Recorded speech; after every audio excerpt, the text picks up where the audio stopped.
Colleagues, last week was National Privacy Day, Data Privacy Day, and at the same time, last week, I got another data protection failure from one of my service providers. We should all be worried about our total lack of data privacy controls for Michiganders. In Michigan, our consumer data is collected and used, sold many times, even stolen, leveraged by companies who sell our information to marketers all over the world. Data collection has quickly become one of the biggest global industries, generating hundreds of billions of dollars annually. It's made up of companies who collect, sell, and share our personal data to make money. 3 new states are enacting new data privacy laws this year. That brings us to 23 other states who have enacted data privacy regulations. 23 other states are protecting their people's basic privacy rights, giving each person control over that private information.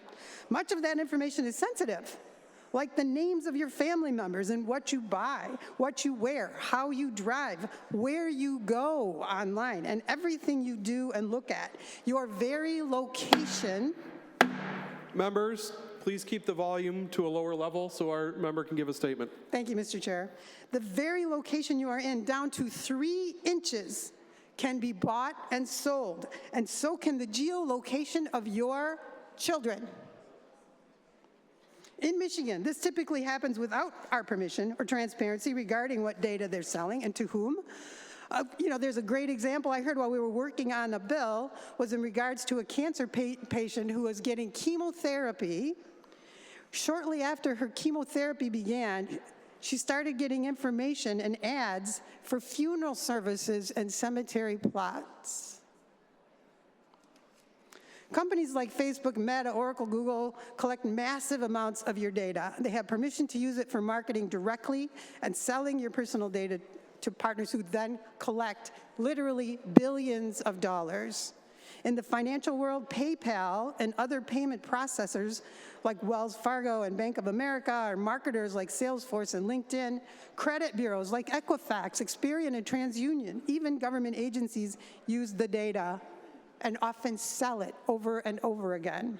They work with banks, credit card issuers, finance companies, and all kinds of public records to make a snapshot of your financial picture. That profile is made and used without your knowledge or control, and instead of using credit reports, they use that other information that they find and buy to deny or increase your costs for housing or for a mortgage or for a car loan. Companies that collect driving information sell your personal data to advertisers and auto insurance providers. In fact, tens of millions of drivers saw an average increase of 21% in their auto insurance costs just recently, based on just that data, with no permission from you or no notification to you. Kids are particularly vulnerable to having their information sold over and over again, and so frightening that geolocation information on our kids and adults giving away voluntarily, invisibly, unknowingly, can have a devastating result if that gets into the wrong hands.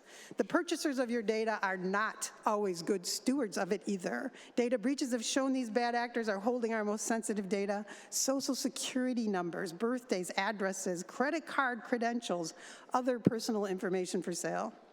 If you know where to look, you too can purchase a list of social security numbers and sell them on the dark web.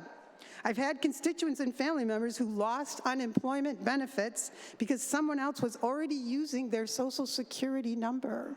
The first time they applied for benefits, they found that someone else had been using their number. It's past due time for us to put personal data protections for all Michiganders in place. 82% of the people in the world, 6.6 billion people in the world, including 23 states here, are protected by their government's personal data privacy. 6.6 billion people, and no one in Michigan. It's time for Michigan to stand up and protect our people with personal online data protections for all Michiganders. Thank you, Mr. President.